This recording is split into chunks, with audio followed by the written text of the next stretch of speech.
c'est rare de trouver un qui dit, moi j'avais besoin de prendre leurs affaires. Je n'ai rencontré qu'un jeune qui avait 13 ans à l'époque, quand il a tué, qui m'a dit, en fait, on m'a promis que si je tuais cet homme, j'allais avoir son short. Et il était beau. Je l'ai tué pour avoir son short. J'ai rencontré un enfant qui m'a fait pleurer, qui avait 10 ans et qui a coupé à lui seul 3 têtes de ses copains. Les enfants qui jouaient avec lui, qui mangeaient tous les jours avec lui. Mais les adultes lui ont dit, ta maman est Tutsi. Si tu ne fais pas le travail avec nous, nous allons massacrer ta mère. Alors, ils l'ont amené pour faire le travail, bien sûr, et il devait commencer par ses amis. Cet enfant était tellement blessé. Quand il me racontait, il était comme dans le vide.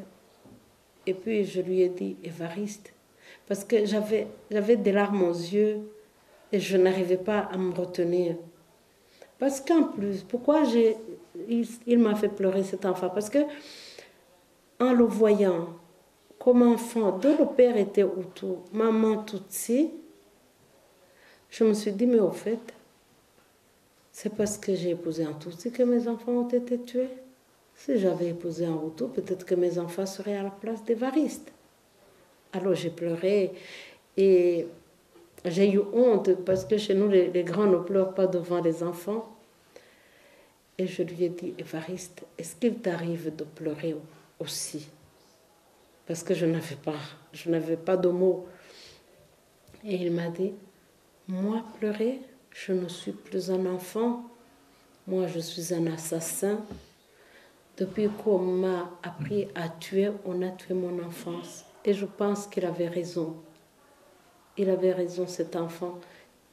Je suis allée lui chercher un psychologue pour qu'il essaye de le suivre en prison. Je ne sais pas ce qu'il est devenu. Ça me fait de la peine de ne pas pouvoir aller voir ces gens, ce qu'ils sont devenus aujourd'hui.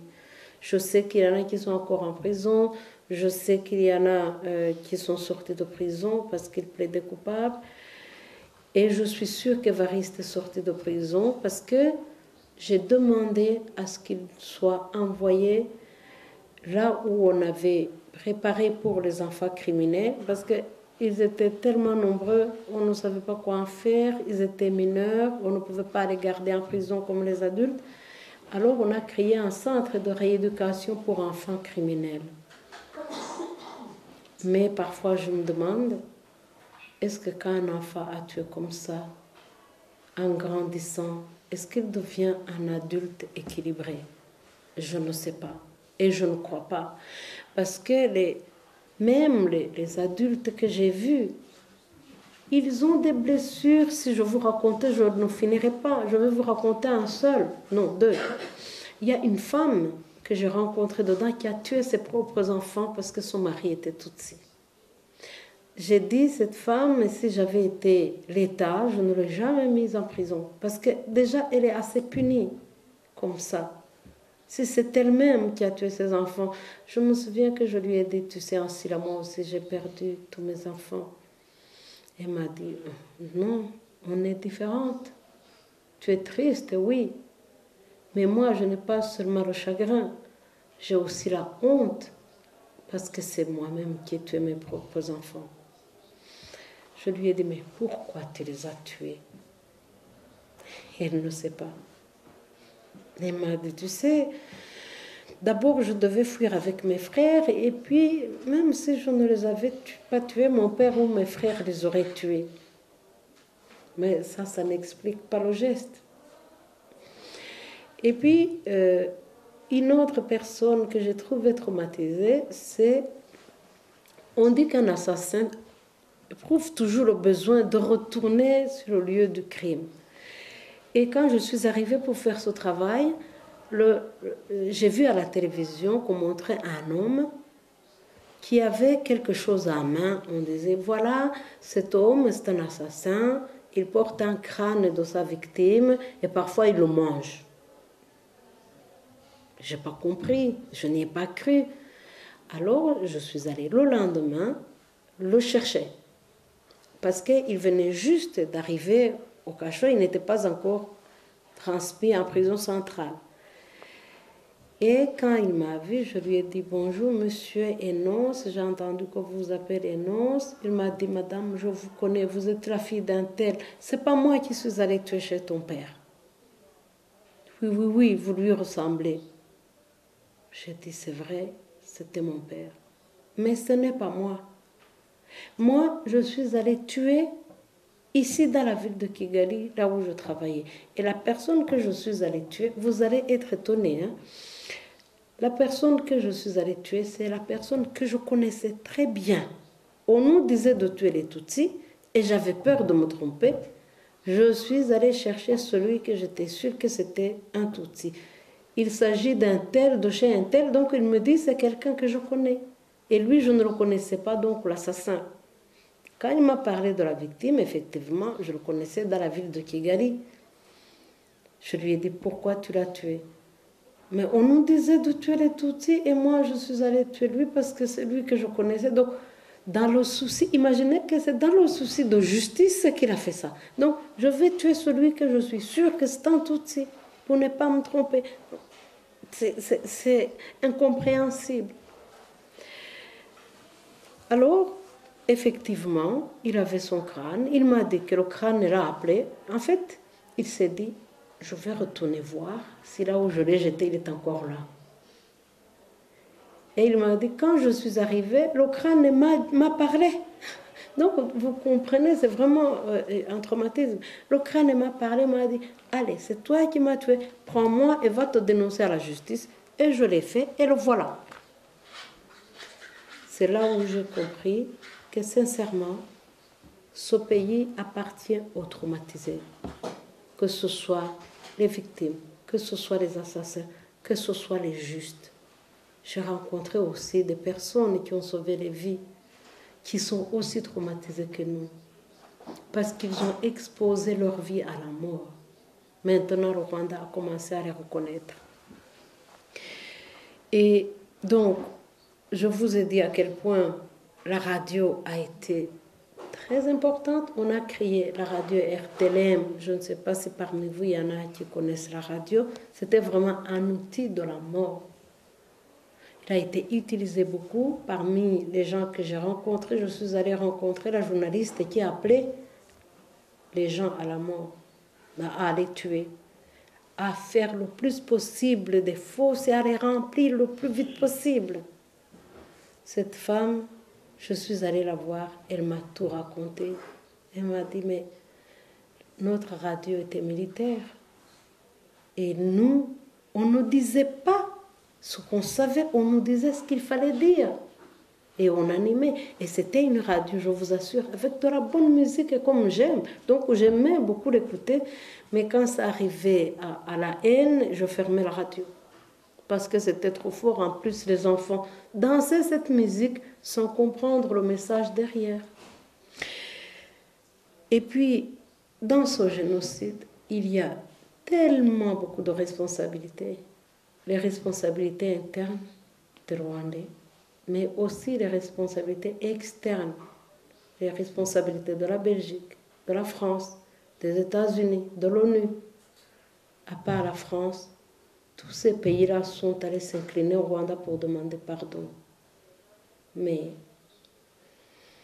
ce pardon, les orphelins ne payent pas leur scolarité avec la demande de pardon, ne vont pas dormir après avoir mangé le pardon, la demande de pardon. Donc il y a des problèmes qui doivent être résolus. C'est du concret, les solutions doivent être concrètes.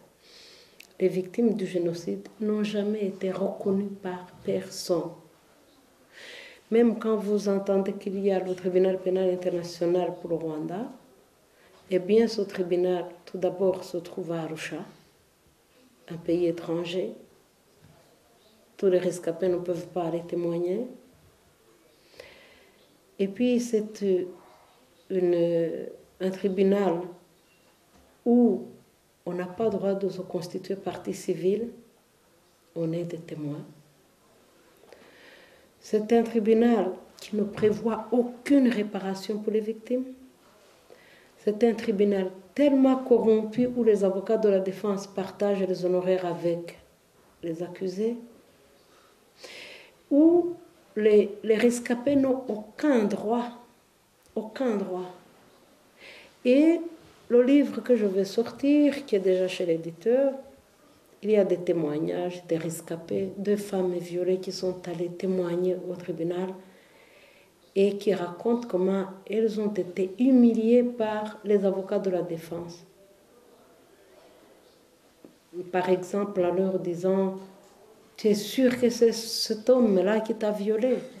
Est-ce qu'il est circoncis ou pas? Quelle est la longueur de son sexe ?» Des choses comme ça au tribunal. Nous, on n'a pas d'avocat. Parfois, on est là, devant un assassin qui a 5 avocats. Et nous, on est représenté par un procureur qu'on n'a même pas choisi. Qu'on nous impose. Attendez, c'est pour qui cette justice? En tout cas, nous, on ne s'y retrouve pas du tout.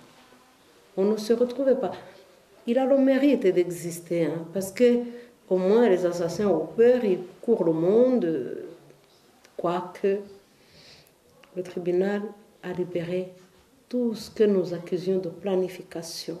C'est-à-dire que tôt ou tard, on peut d'ailleurs dire que ce génocide n'en était pas un. Ça me fait peur. Parce qu'un génocide sans planification n'est pas un génocide. Et d'ailleurs, écoutez, quand ils veulent toujours parler de ce génocide, ils disent il y a un attentat contre l'avion qui a été le déclencheur, un élément déclencheur du génocide. Attendez, si c'est vraiment un génocide, il n'avait pas besoin d'un élément déclencheur puisque c'était planifié depuis très longtemps. Et puis le 6 avril, toute la journée, moi je l'ai passé à soigner les blessés du génocide.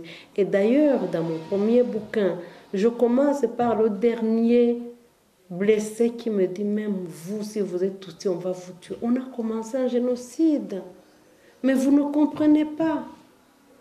Et je suis en train de discuter avec mon dernier patient quand le téléphone sonne et que c'est mon mari qui me dit rentre d'urgence. Moi, je n'avais pas entendu que l'avion a été descendu.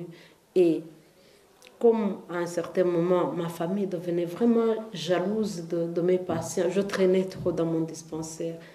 On me faisait faire tout. Et parfois, à la maison, on m'inventait une histoire pour que je rentre. Ou un enfant me téléphonait en me racontant des histoires. Ou alors mon mari qui me disait, on a de la visite et c'est très important. Et cette fois-ci, quand il m'a appelé, ce n'était pas la même voix, ce n'était pas la même façon. Il m'a dit, rentre d'urgence, j'ai à te parler. Il a coupé. Donc, j'ai senti que ce n'était pas normal. C'est comme ça que je descends. Et en sortant de mon dispensaire, déjà, tous ces voisins qui me retenaient dans la rue, je n'ai pas compris ce qui les a pris parce que même quand je disais bonsoir, ils ne me répondaient pas ce soir-là. Alors que d'habitude, ils me font traîner dans la rue. Même les femmes qui veulent me parler de leur couple, j'étais devenue même la psy. Et cette fois-ci, ils s'éloignaient tous. Et quand j'arrive à la maison, mon mari est effondré. Il me dit, tu sais que l'avion du président vient d'être abattu? Je dis, je ne crois pas. Ils ont toujours inventé des raisons pour massacrer les Tutsis. Je ne crois pas. Mais c'est vrai ce que je te dis. Écoute la radio RTLM. Mon Dieu, c'était la fin pour nous. Et alors, j'avais un petit frère, je l'appelle toujours fou, mais je pense que je viens de la famille des fous. Parce que dans ma famille, il y avait des gens qui voyaient très loin dans l'avenir. Ça ne se commandait pas. Ils se levaient comme ça le matin, et quand ils vous rencontraient, ils vous prédisaient des choses. Je ne les ai jamais vus s'asseoir et dire maintenant on va prédire l'avenir à un tel et toucher de l'argent, comme je vois qu'on veut les médiums et les machins qu'on paye. Non,